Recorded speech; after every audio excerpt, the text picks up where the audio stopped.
Thank you very much for the quick introduction. Yeah, I'm actually quite surprised by the many people that are here today. I didn't expect that at all.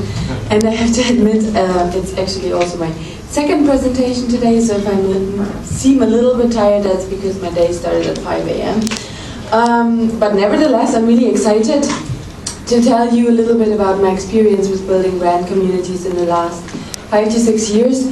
I used to work for Kodak, Eastman Kodak, and I was their social media manager for the EMEA region, and now I'm marketing and community manager at Salesforce Radiant 6. And yeah, basically with both companies it was very much that I was working on building communities based on interest, on passion, and it was also always that I was passionate about it myself, so I guess that helped a lot as well with kind of building those communities. I'm myself a big photography fan, and that really made it easy. And I mean, there is a large enthusiast group out there, so you could do a lot. And now, Salesforce Radiant 6, we are building communities around the topic social media monitoring, so we very much try to be part of that online community that happens, but also to build real-life offline communities, be part of the conversation and nurture those relationships. And that's not only with customers or with users, but also with brand advocates. And yeah, I basically in the next couple of slides will go through a little bit of my key learnings that I had from that. And afterwards, I'm very happy to answer any questions that you might have. So in general, what I definitely learned in the previous years is that it's really important to be structured and to have a plan in place before you start engaging with the community. And ideally also, you really have this set of tools that I've listed here. So you should have some social media guidelines, a social media policy in place. Ideally a social media playbook where you define how do I react, what is the highest priority, how does my community team react to certain posts, what do we respond to, what we don't respond to. Another important piece is to have a content marketing plan, to really have a structure. What content pieces do we create, how do we share them, how do we leverage them, and to really have like a content engine behind there. And what's also important is to work closely with the PR team to have approved messaging from them. And then last but not least, a monitoring tool is quite important. And well, there comes it handy that I work for a company that does exactly that. So we're good with that part. And then really once you know what do we want to achieve, and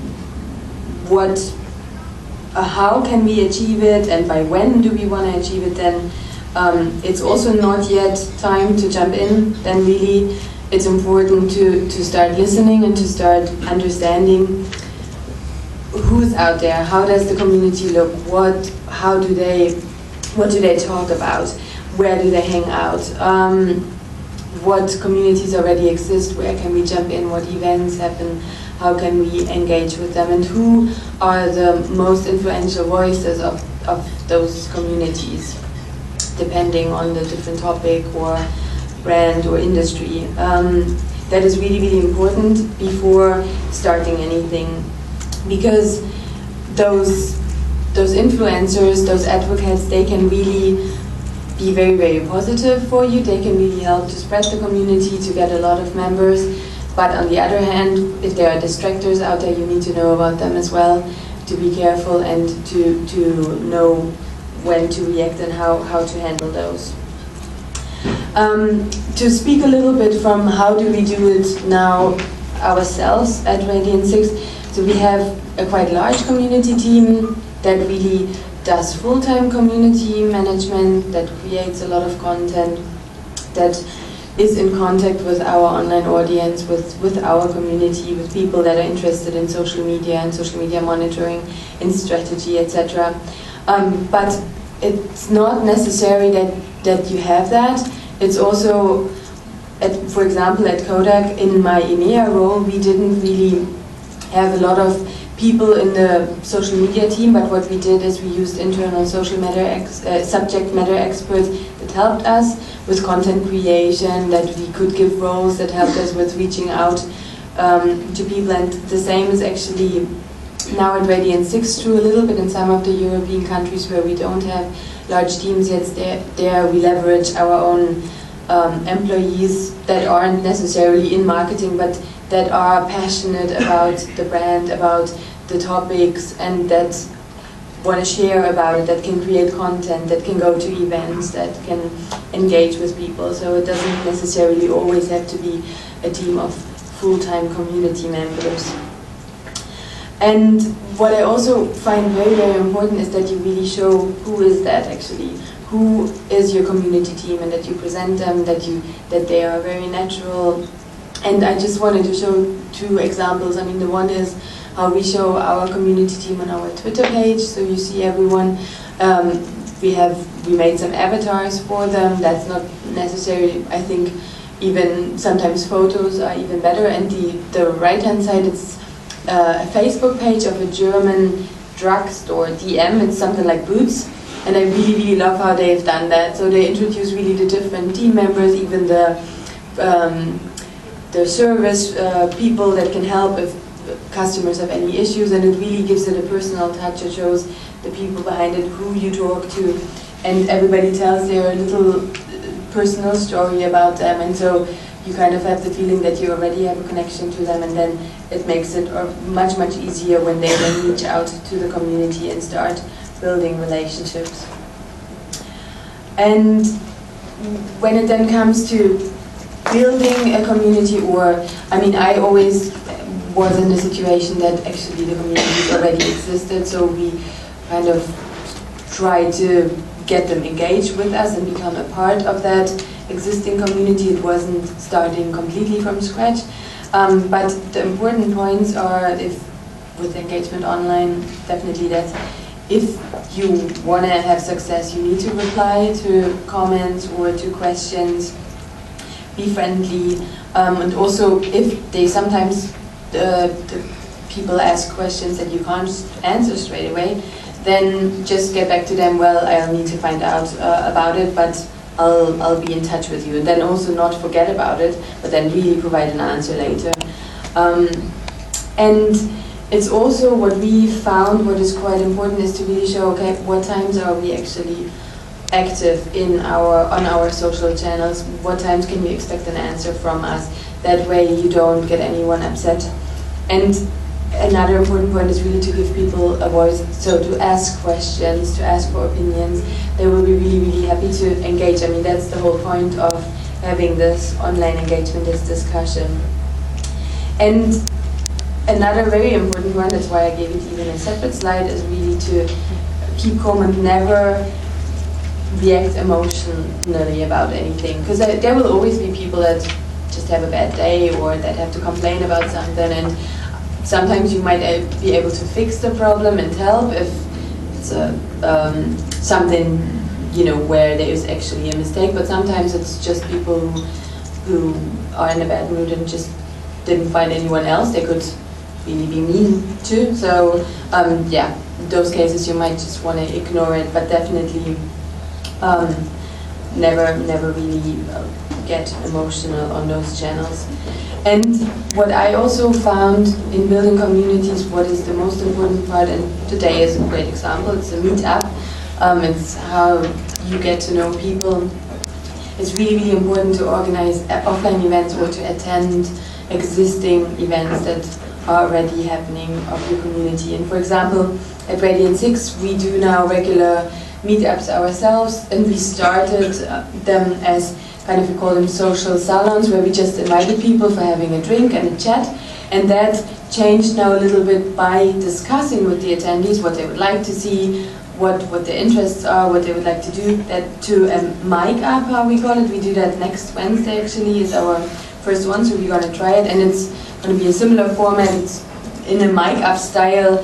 We will have 5 speakers that have 5 minutes each to talk, and then afterwards, yeah, networking, get together, like similar like today. And I find this so important. And just in my previous years, I always met some interesting people that you then meet twice, or that you then meet online again, and once you have talked to someone in person, it's always a different story how you can communicate with one another, and it always leads to something else, so that's very, very beneficial, and that only, I feel only by really having offline connections and meet people in person, you can really grow a community. If possible, of course, if they're all around the world, then thankfully we have the digital channels, but if you can meet, you should try that. And a very, very big part of the whole community management piece is definitely the content, to really provide valuable content that is shareable, and to also allow people to easily share it. So it's not only just to have that great content, but of course you need to have it digital, you need to have it in places where it easily can be shared. And we have developed a quite comprehensive content engine, where we say everything starts with an ebook. So we would create an ebook about a certain topic, and our ebooks are generally not mentioning the product really, it's really thought leadership, explaining, giving help, how to calculate return on investment for social media, or how to develop a content management plan, things like that. And so we would create these ebooks, usually, I don't know, 15 pages long or something, and those we will then use to split into several blog posts that we can share, because we're sharing about 5 blog posts a day is our goal, about up-to-date topics where we do analysis about events that are happening, but as well about parts of those ebooks. So we need a lot of content for that, and that's a great way that we can say, okay, we do the effort, we create a really great piece of content that we put in an ebook, that we design nicely, publish online, and we use it as well on our blogs. And that way you can also drive traffic to the different ebook pieces that you have online as well. And we will use it to create webinars from it, to create videos from it, to create infographics from it, etc. So there's really a comprehensive content engine that people share, that people forward to others, and that's how you grow your community, how you grow the interest group. And it's really, it is important that it is simple, that you find things that surprise people, that it's really to the point, that it's not too long, credible, things like that. So it has to be really high quality content, because otherwise if your community finds the content not so valuable, they might not come back, they might not recommend you, and it's kind of a spiral that can be very, very negative. So it doesn't have to be too regularly, so we do it really, like we publish 2 ebooks a month and 5 blog posts a day, but that's only possible because we have a large community team. But if you don't have that, then rather focus on a little bit less content, but really high quality to make it useful for people. And what is also important is really to recognize loyal members, and you can do that either that you give them, for example, the opportunity to speak at an event, or what we do is we give high fives on Thursdays on Facebook. So we give online high fives to people that in some way were really great community members, that recognize or shared our content a lot, or that are super loyal. We have a large group that really, it's amazing. They would retweet every blog post or every ebook we're sharing, that comment on everything we do. It's really amazing when you wonder sometimes how much time they have for that. And people like that, we recognize in that, and it's, of course, they appreciate that as well, and share it further, and that's how you create an even further, bigger community. Well, and then last but not least, it's really important to measure, have you actually achieved the goals that you set at the beginning? So, did you want to grow your community? Did you want to increase the visits on your web page, the shares of your content? Whatever your KPIs might be, it's really important to measure them at the end. And I mean, often, maybe if you just start, no one will really ask for the return on investment on it, or what the success will be, but the question will come sooner or later, and that's why it's always better to really start in a structured way, and to really be able to prove the improvement you have made, how the community has grown, how many interactions you had, or whatever. Yeah, and that's basically my short overview. Are there any questions from anyone?